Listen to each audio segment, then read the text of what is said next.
Então vamos lá, a gente segue aqui, agora estudando a lesão. A lesão ela é o último vício do consentimento, né? Então nós estudamos o erro, dolo, coação, estado de perigo e a lesão. 5 é o último agora, está lá no artigo 157. A lesão em si ela é um defeito muito importante, muito comum inclusive. E fala o seguinte: configura-se lesão quando uma pessoa, mais uma vez, necessitando ou por inexperiência, se obriga a uma prestação desproporcional à prestação oposta. Então, qual é o caso da lesão? E aqui eu já destaco. Na lesão não existe a necessidade da outra pessoa saber que você ou está necessitando ou está numa situação de inexperiência. Eu lembro de um caso bem interessante aqui, de uma senhora idosa, bem idosa mesmo, que teve um problema no seu vaso sanitário e ela contratou um sujeito que cobrou dela, se eu não me engano, foi uns R$ 5.000, né, para desentupir um negócio assim, besta. Esse seria o típico caso de lesão. Você tem uma pessoa que, às vezes, por necessidade, ali não conhece ninguém que possa ajudá-la, e veja, um vaso sanitário numa casa é algo extremamente importante, necessário. E aí ela se obriga a uma obrigação, a uma prestação extremamente onerosa, desproporcional àquilo que foi a contraprestação da outra parte. Então, esse seria um exemplo de lesão, né? Já destaco aqui que não se exige esse dolo de aproveitamento. Pouco importa se a pessoa sabe que está numa necessidade ou sabe que é inexperiente. Aqui vamos pensar em outro exemplo também. Mulher que geralmente tem essa inexperiência, né, com carro, essas coisas, chega na oficina, o carro está, sei lá, com uma luz acesa no painel, o sujeito inventa um monte de desculpa e aí fala que teve ali que trocar, não sei o que, trocou mais não sei o que, quando, por exemplo, era só a água do limpador de para-brisa que estava baixa, né? O sujeito cobra lá R$ 400 da pessoa. Então veja, aproveita-se de alguém que é inexperiente naquele assunto e faz com que essa pessoa sofra uma determinada, se obrigue a uma determinada prestação extremamente desproporcional à contraprestação que foi oferecida. Pouco importa aqui, quando eu estou falando para vocês, que a parte saiba que o outro é inexperiente ou que o outro está sobre uma necessidade qualquer. Aprecia-se, na verdade, uma desproporção entre as prestações ali, né? Entre aquilo que foi oferecido e aquilo que foi pago. O exemplo que eu coloquei aqui: Rodrigo herda um determinado relógio raro de ouro, o relojeiro, sabendo da inexperiência, e aqui veja, aqui há o dolo de aproveitamento, mas isso é irrelevante, pouco importa se tem ou não, e oferece lá R$ 100, né? Esse aqui seria um caso em que você tem a lesão, né? Algo muito valioso, a pessoa não conhece, inexperiência, vende por valor baixíssimo ali e acaba sofrendo esse tipo de defeito de negócio jurídico aqui. A doutrina comumente ela divide a lesão de duas formas.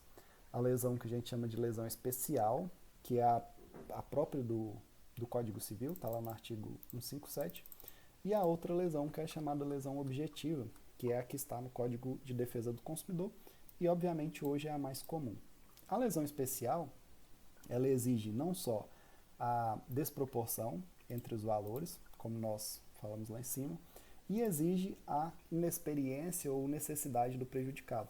Então nós precisamos aqui de dois critérios ou dois pressupostos. Um objetivo, que é a grande desproporção das prestações, e o outro subjetivo, que é a inexperiência da pessoa, ou mesmo a necessidade no momento em que vai celebrar a contratação. No Código de Defesa do Consumidor, você só precisa da desproporção. Então basta, aqui, por isso que ela é objetiva, o único caráter é que a prestação seja desproporcional. Inclusive nesse exemplo que eu dei aqui para vocês, da manutenção do automóvel, né, pouco importa se fosse uma mulher com experiência e tal, desde que fosse consumidor e fosse verificado ali que completar a água do limpador de para-brisas jamais pode custar R$ 400, isso por si só já geraria uma lesão capaz de anular aquele negócio jurídico, né? E no Código de Defesa do Consumidor, essas situações em si, elas são práticas abusivas que geram nulidade, né? Ainda tem uma punição um pouco mais severa. Por que isso? Porque lá no CDC, e aí eu já adianto para vocês, o código ele é um código de defesa do consumidor. Então veja, ele já mostra para que ele existe. E lá se parte do pressuposto de que todo consumidor ele é mais fraco, ele é vulnerável. Então o código ele tem todo esse caráter de, por exemplo, presumir que o consumidor é o quê? Inexperiente. Eu luto para que vocês tenham direito do consumidor mais cedo, né? Quarto, quinto período aí, mas infelizmente vocês terão só no último período, 10º. Então fiquem aí com essas questões aí na cabeça até o final do curso para vocês estudarem melhor. Só lembrando, portanto, lesão pode ser especial, também conhecida como lesão subjetiva. Por quê? Porque ela leva em conta não só a lesão, que é a desproporção em si, mas também a inexperiência ou necessidade da parte. Mas a lesão pode ser objetiva, que é aquela que está no Código de Defesa do Consumidor, que parte do pressuposto de que basta uma desproporção muito grande entre a relação ali, né, a prestação e a contraprestação. Tomar cuidado com o princípio da conservação dos negócios jurídicos, a gente já falou isso aqui várias vezes. Não se decretará a anulação do negócio se for oferecido suplemento suficiente ou se a parte favorecida concordar com a redução do proveito. Então vamos imaginar que você está advogando lá para a senhorinha que pagou 5 mil para o sujeito desentupir a privada dela. Aí vai ali, o sujeito ele decide fazer uma proposta, fala, ó, tá aqui, ó, eu devolvo, sei lá, R$4.900, eu vou cobrar só 100 dela, não tem problema, eu devolvo aqui todo o dinheiro, não quero dor de cabeça, não quero problema. Então esse seria o típico exemplo em que o juiz ele não vai decretar a anulação do negócio jurídico quando puder reajustar o valor ali, né, quando a parte ela oferecer a devolução ou mesmo oferecer um suplemento se o caso for o contrário, a pessoa tiver recebido a menos. Como no caso do relógio aqui, né? O sujeito recebeu só R$100, a parte, não, tudo bem, eu vou pagar os outros, sei lá, 18, 19 mil aí para complementar. Então a lesão é bem simples e a fraude contra credores também ela é bem simples, a gente fecha essa parte da matéria aqui.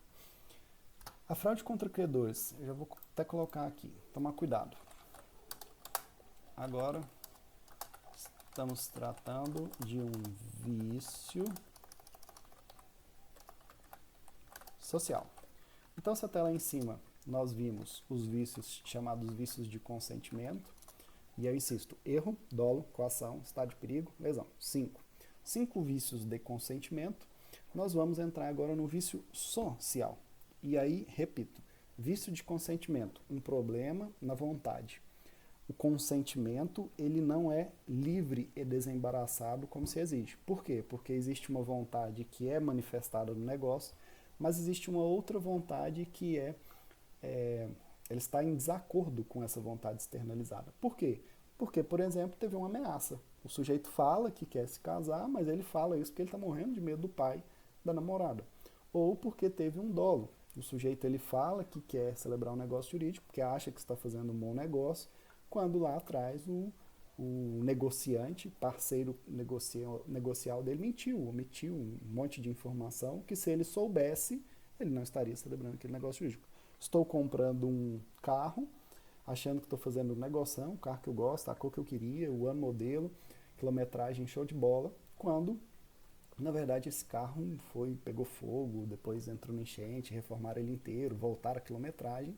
Esse é o tipo de informação que se eu soubesse, a minha vontade de comprar aquele carro muito provavelmente não teria sido manifestada. Esses são os vícios de consentimento. Quando a gente avança para o vício social, insisto, aqui você tem a vontade ok, vontade de fato ok, ela corresponde à vontade externalizada, mas o negócio jurídico não é nada mais do que um instrumento para ou burlar a lei, violar a lei, ou para prejudicar outra pessoa. E esse prejudicar outra pessoa ele vai ficar bem claro aqui. Por quê? Porque quando a gente fala em fraude contra credores, nada mais é do que um vício social que prejudica terceiro alheio ao negócio jurídico, a saber, o credor. Então, fraude contra credores é um tipo de vício, de defeito, que interfere no credor, que não tem nada a ver com o negócio jurídico. Trata-se de prática maliciosa em que a parte ela dilapida, vamos colocar aqui, ela some com o seu próprio patrimônio por meio de negócios jurídicos ou de um negócio jurídico, visando ocultar, esconder os bens e prejudicar os credores ali. Então, basicamente, nós temos dois requisitos. Um primeiro é o objetivo, o prejuízo causado ao credor. O devedor ele fica insolvente, vou explicar daqui a pouquinho, que seria uma espécie de falência. E o segundo requisito é o requisito chamado subjetivo, o conhecimento da situação por aquele que adquire o bem.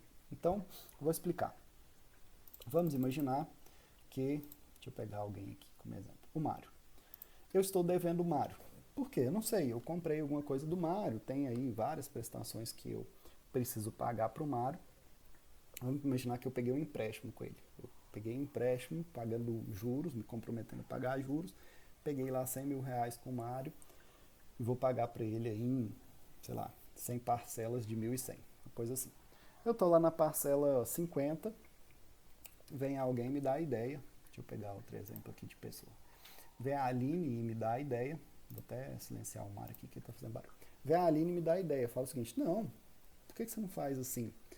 Ao invés de pagar o Mário, você me passa todo o patrimônio que você tem, a gente inventa aqui umas confissões de dívida, você me faz umas doações e tal. E aí você fica sem nada. Você fica o quê? Insolvente. E que é uma espécie de falência. Você entra na sua falência, né, pessoal. Por quê? Porque aí quando o Mário for te cobrar, não vai ter nada do seu nome. Ou seja, vai ficar por isso. Você está fraudando aquele credor, você está impedindo aquele que tem um crédito contigo de receber, mesmo que entrando com ação, porque quando for entrar com ação e o juiz for verificar se tem bens, eu não tenho nada, não tem nada no meu nome. Por quê? Porque por meio de um negócio jurídico, vamos pensar aqui, doação, eu doei todos os meus bens para uma outra pessoa.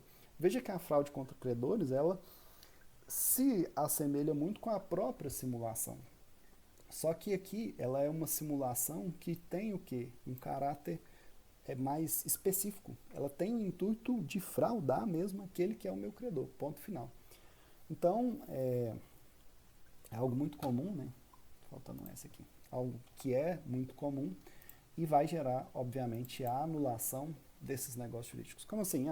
Se lá na frente o Mário for me cobrar, e aí o Mário verificou que, de fato, esse negócio jurídico em si que eu fiz, né? É muito comum um sujeito fazer negócios jurídicos dilapidando o seu patrimônio, bens, né? O carro, a casa, um sítio, uma moto, pegar o dinheiro, e aí dinheiro, debaixo da cama, né? Esconde dinheiro, ele é fácil de se esconder. E aí alegar depois que não tem nada. Óbvio que se ele deixar no banco, acha. A penhora online, ela acha.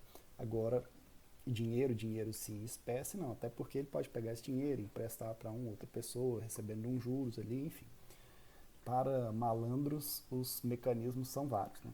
Inclusive, ó, eu dando a ideia aqui. Mas já estou mostrando para vocês que esse tipo de prática, ele gera a anulação do negócio jurídico, e gerando a anulação do negócio jurídico, você, obviamente, desconstitui aquela relação e volta ao patrimônio. Tomar bastante cuidado, porque o sujeito que é o terceiro de boa fé, ele não pode ser prejudicado. Então vamos imaginar que eu, nessa mesma situação, eu, ciente de que tenho ali uma dívida com o Mário, eu faço negócios jurídicos com pessoas aleatórias, e aí essas pessoas, elas não sabem que eu estou dilapidando o meu patrimônio. Então você não tem esse requisito aqui, ó. Conhecimento da situação por aquele que adquire o bem. Eu vendo para João, para José, os meus bens, pego o dinheiro.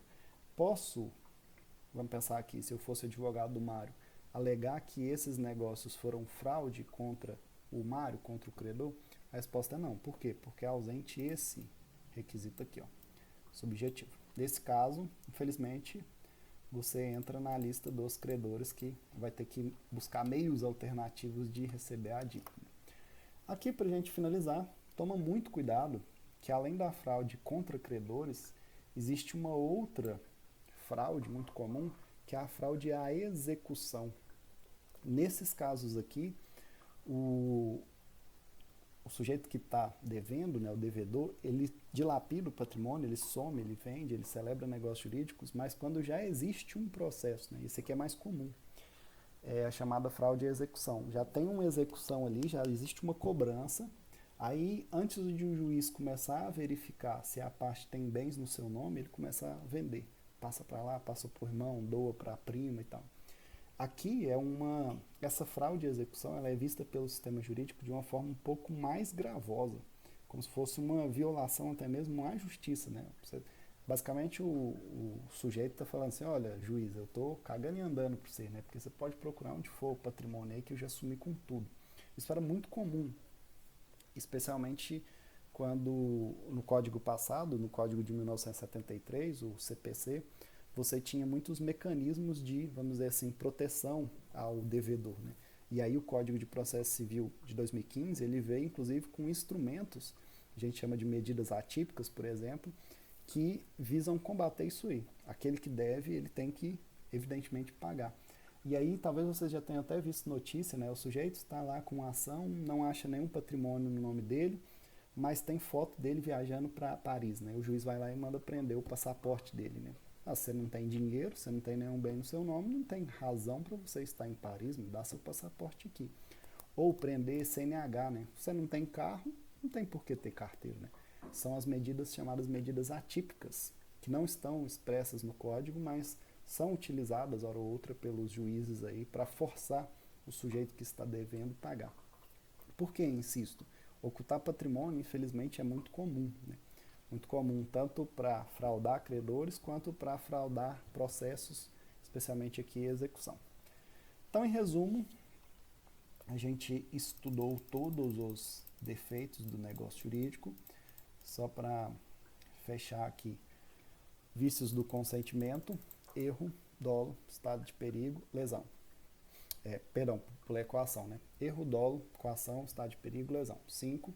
E os vícios sociais, nós temos a fraude contra credor e a simulação. Tomar cuidado que a simulação, para alguns autores, ela não é um vício social, tendo em vista que todos esses vícios aqui, eles geram anulação. Todos eles são causas para você falar em uma nulidade relativa. Como a simulação gera uma nulidade absoluta, você não poderia, em tese, enquadrar dentro dos defeitos do negócio jurídico aqui, mas isso não é a ampla maioria da doutrina. Colocam-se a grande maioria junto, né, a simulação como um vício social, mas é um vício social que tem uma punição pior, que é a nulidade. Então essa era a nossa matéria de hoje. Então é isso, se você gostou do vídeo, gostou da aula, dê uma curtida aí, ajude, compartilhe com o seu coleguinha que possa aproveitar aí esse material, esse estudo. E até mais, até a próxima aula. Valeu!